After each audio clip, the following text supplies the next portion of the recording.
ஒரு பெரிய அடர்ந்த காட்டுல பறவைகளும் விலங்குகளும் ஒத்துமையா சந்தோஷமா வாழ்ந்து வந்தாங்க. அந்த காட்டுல வாழ்ந்து வந்த உயிரினங்களுக்கு உணவு பிரச்சனை இல்லாததால நிறைய பறவைகள் அதே காட்டுல கூட்டமா வாழ்ந்து வந்தாங்க.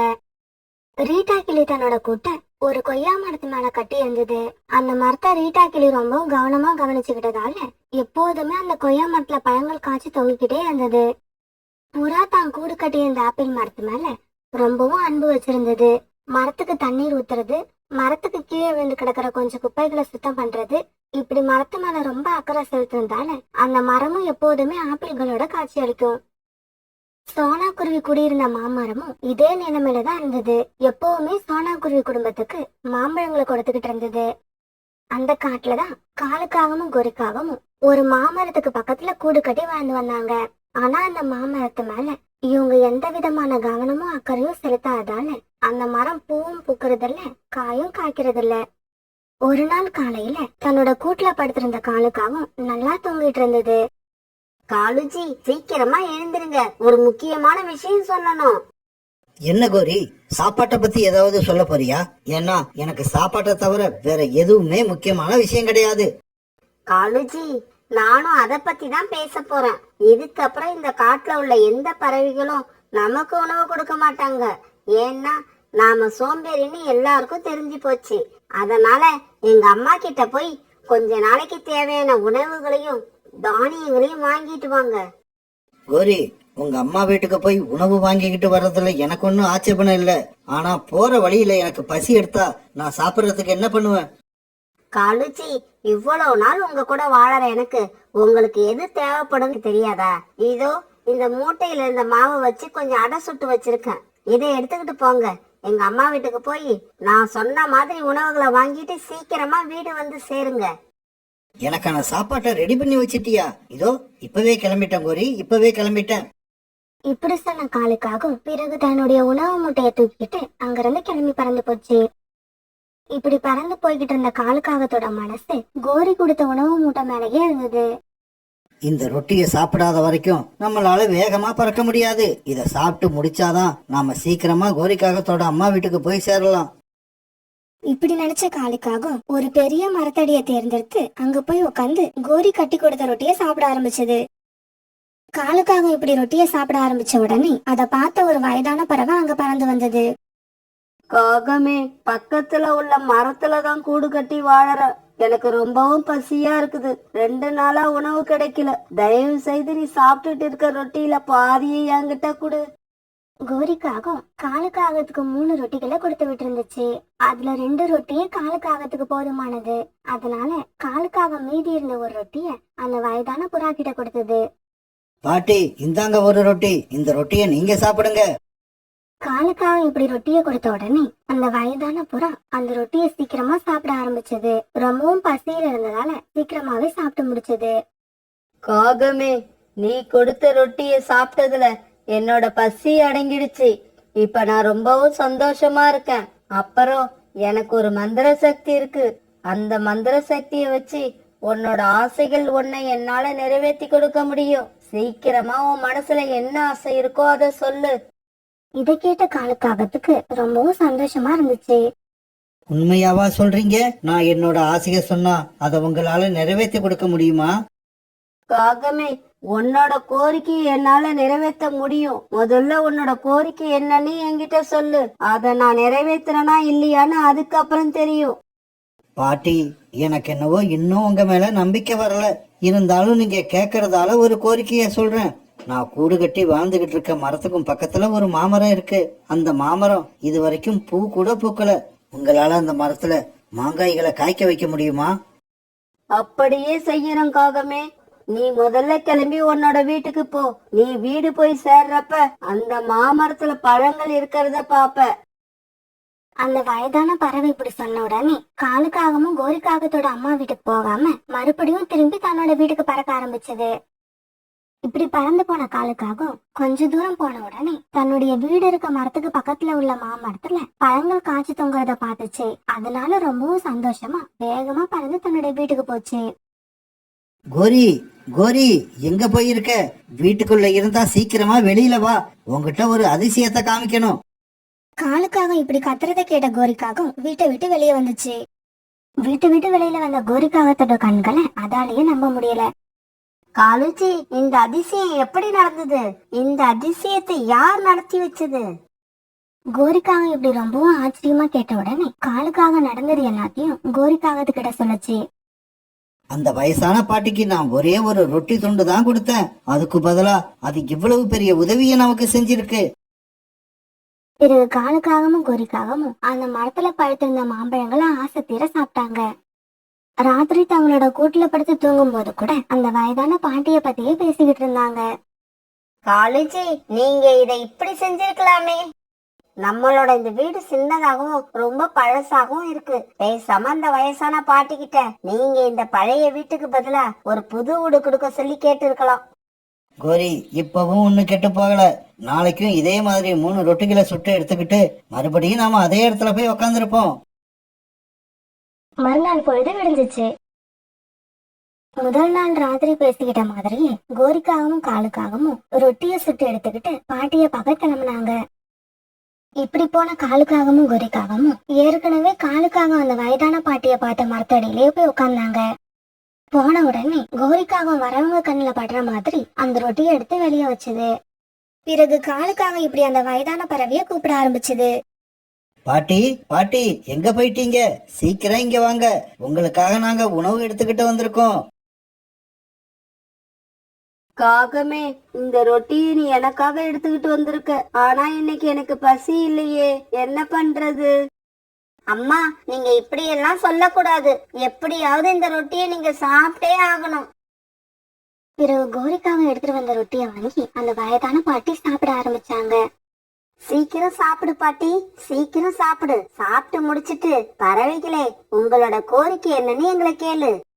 இவங்க நினைச்ச மாதிரியே அந்த வயதான பறவை அந்த ரொட்டியை சாப்பிட்டு முடிச்ச உடனே இப்படி பேச ஆரம்பிச்சது. காகங்களே, உங்களோட அன்பு எனக்கு ரொம்பவும் பிடிச்சிருக்கு. நீங்க கொடுத்த சுவையான ரொட்டிக்காக என்ன வேணும்னு கேளுங்க. நான் உங்களோட ஒரு கோரிக்கையை நிறைவேற்றி வைக்க தயாரா இருக்கேன். பாட்டி, இது வரைக்கும் நாங்க ரொம்பவும் பழைய வீட்டுல வாழ்ந்துட்டு வரோம். அந்த வீடு எப்ப இடிஞ்சு கீழே விழுமோங்கிற கண்டிஷன்ல இருக்கு. அதனால நாங்க 2 பேரும் எங்களுக்கு நல்ல வலுவான ஒரு புது வீடு வேணும்னு கேட்டுக்கிறோம். காகங்களே, நீங்க கிளம்பி உங்களோட வீட்டுக்கு போங்க. நீங்க வீட்டுக்கு போய் சேர்றதுக்கு முன்னாடியே உங்க வீடு ரொம்பவும் புதுசா மாறி இருக்கும். பிறகு கோரிக்காகவும் காலுக்காகவும் தங்களுடைய வீட்டை நோக்கி பறந்து போக ஆரம்பிச்சாங்க. இப்படி தங்களோட காட்டுக்கு போன இவங்க தங்களுடைய மரத்துல இருந்த வீட்டை பார்த்துட்டு ரொம்பவும் சந்தோஷமானாங்க. வீட்டை பார்த்ததும் மகிழ்ச்சியால துள்ளி துள்ளி கொதிக்க ஆரம்பிச்சாங்க. இப்படி காலுக்காகவும் கோரிக்காகவும் புது வீட்டு வாசல்ல உட்கார்ந்து இருக்கத பார்த்துட்டு சோனா குருவி, புறா, ரீட்டா கிளி இவங்க 3 பேரும் அங்க போனாங்க. காலன்னா கோரியக்கா, இந்த புது வீடு யாரோடது? ரொம்பவும் அழகா இருக்கு. சோனா, இந்த வீடு எங்களோட வீடா இருக்க கூடாதா? நீங்க எப்படி நினைச்சாலும் சரி, இந்த வீடு எங்களோடதுதான். இப்படி ஒரு வீட்டை நானும் காலேஜியும் இப்பதான் கட்டி முடிச்சோம்.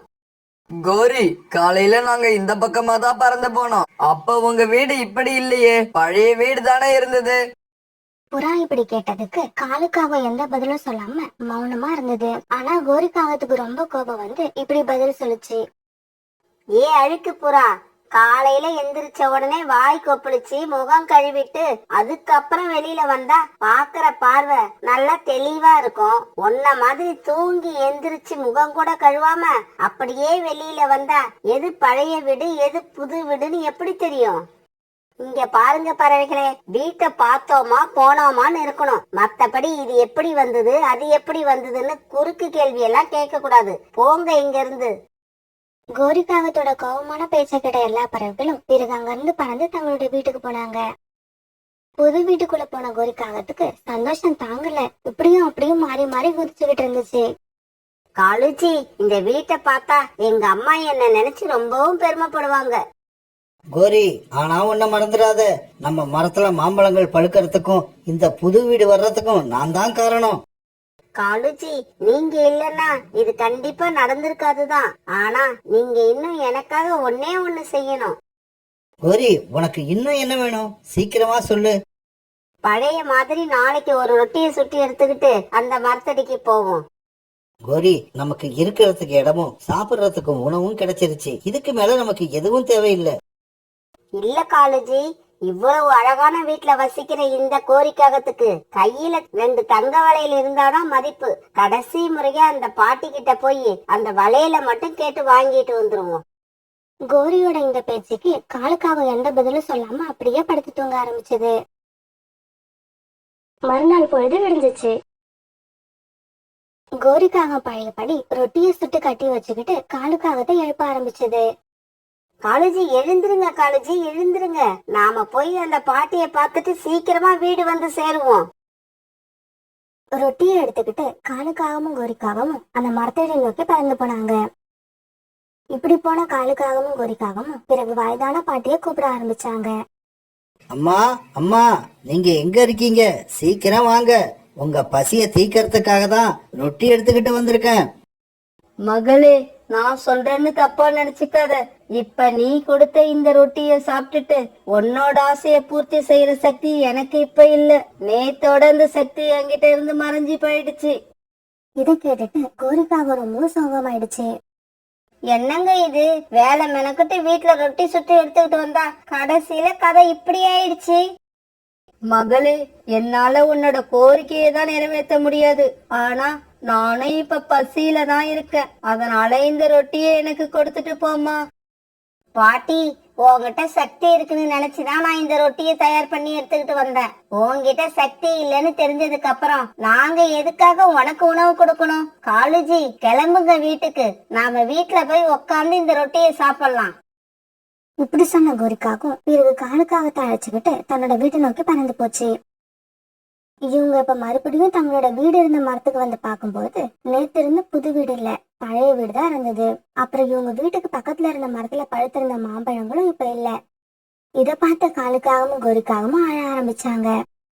காலுஜி, என்ன இது, மரத்துல இருந்த பழங்களையும் காணோம், நேத்து நாம குடியிருந்த புது வீட்டையும் காணோம். அந்த பாட்டி மந்திரத்தால கொடுத்த எல்லாமே இப்ப நம்மளை விட்டு போயிடுச்சு. கோரி, எல்லாமே உன்னோட பேராசையால தான் போயிடுச்சு. இருக்கிறத வச்சு கடைசி வரைக்கும் சந்தோஷமா வாழ்ந்திருக்கலாம். ஆனா அப்படி வாழ நமக்கு கொடுத்து வைக்கல. காலுஜி, உடனே கிளம்புங்க. நம்ம மறுபடியும் போய் அந்த வயசான பறவைய பார்த்து இந்த ரொட்டியை அவங்களுக்கு கொடுத்துட்டு மன்னிப்பு கேட்டுட்டு வருவோம். மறுபடியும் அந்த மரத்தடிக்கு போன காலுக்காகவும் கோரிக்காகவும் ரொம்ப நேரமா காத்திருந்து பார்த்தாங்க. எப்படியோ கூப்பிட்டு பார்த்தாங்க. ஆனா அந்த வயதான பறவை மட்டும் மறுபடியும் அந்த மரத்தடிக்கு வரவே இல்லை.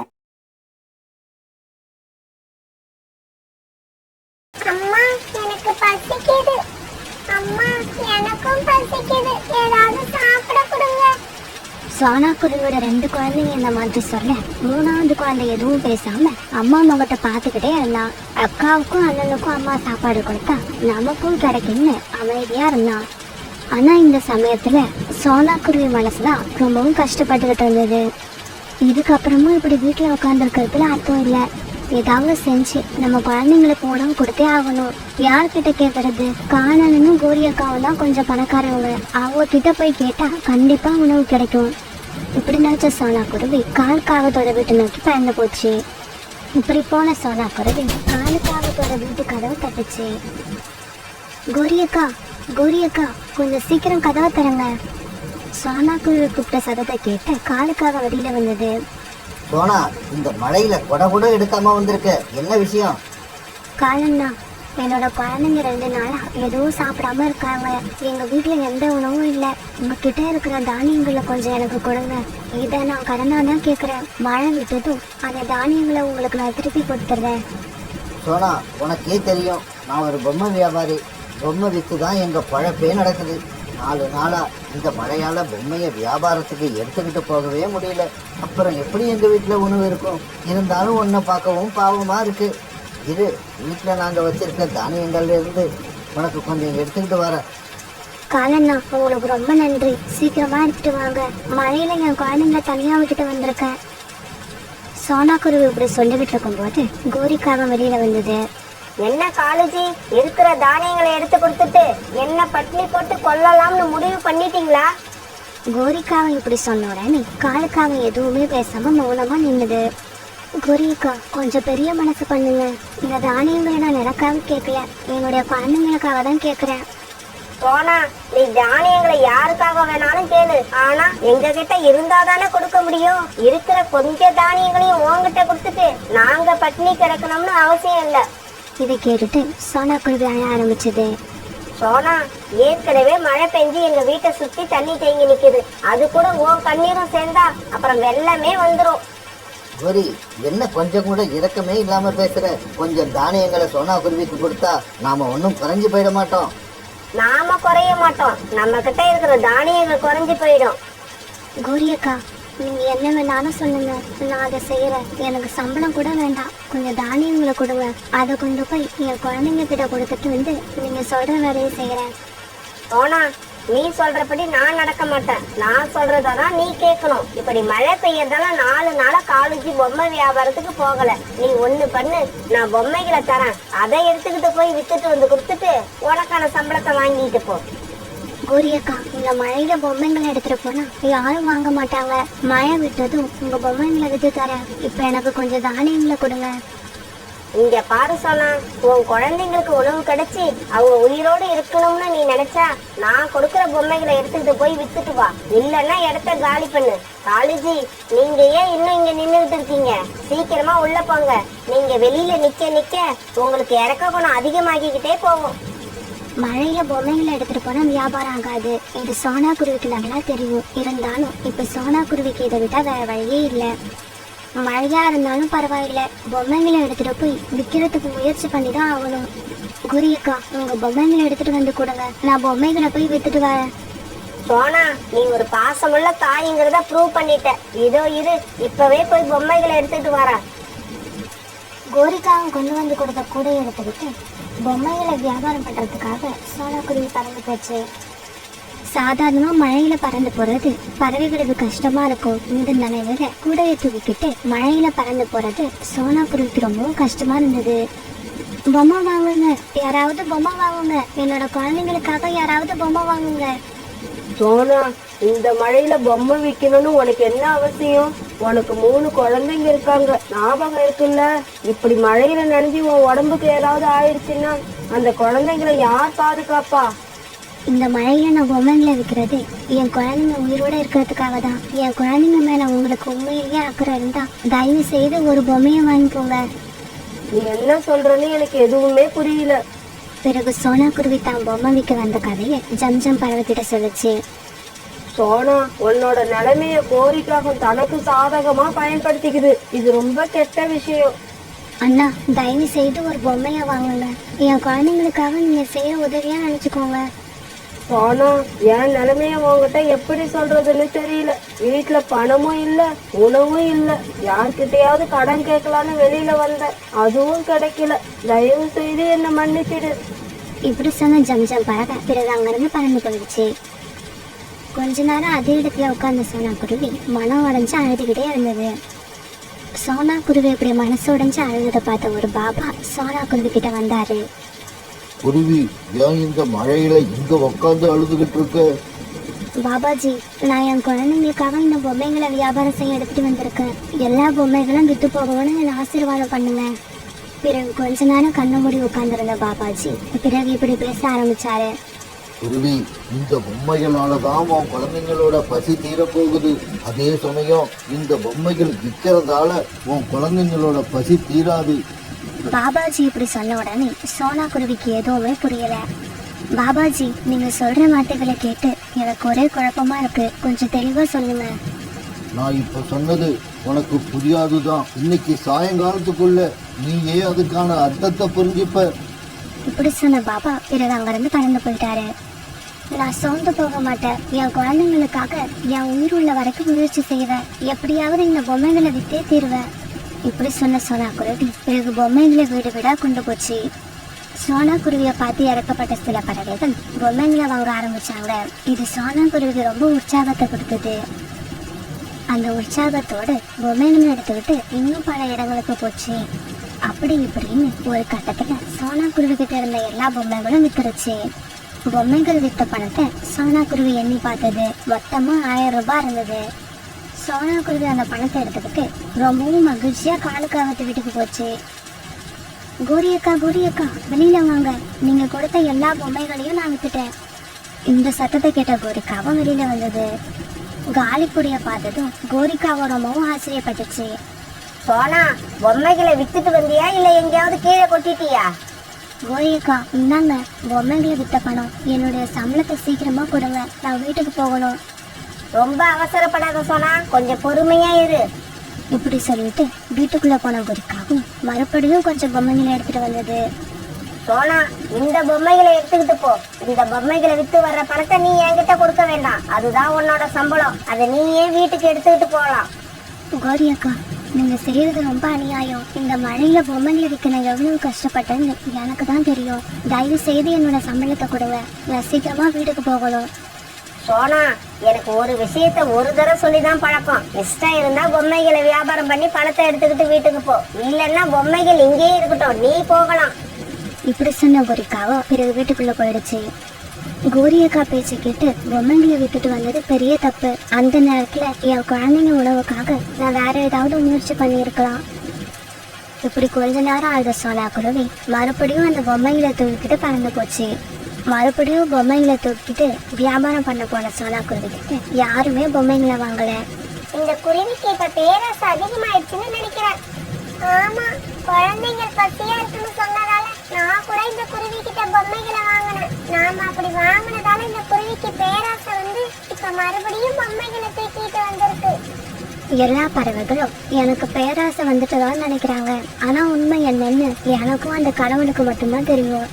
இப்படி யோசிச்ச சோனா குருவி பிறகு பொம்மைகளை தூக்கிக்கிட்டு பக்கத்து காட்டுக்கு பறந்து போச்சு.